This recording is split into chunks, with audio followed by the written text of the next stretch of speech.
So I want to encourage you to put yourself and your work out there.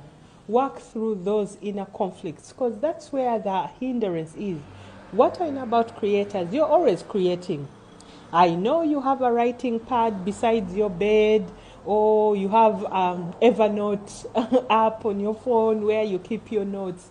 Keep writing, keep creating, because out of that information, that is where you're going to get the material to use.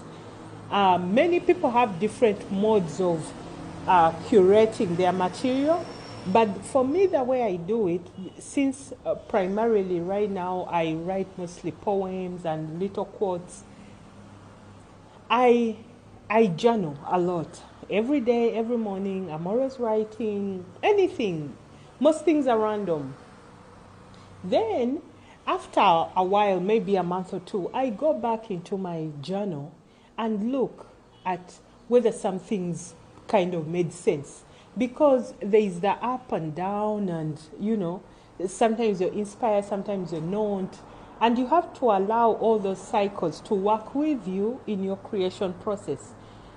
Don't beat on yourself if you feel like, oh my God, I used to create and now I feel like I'm stuck. Yes,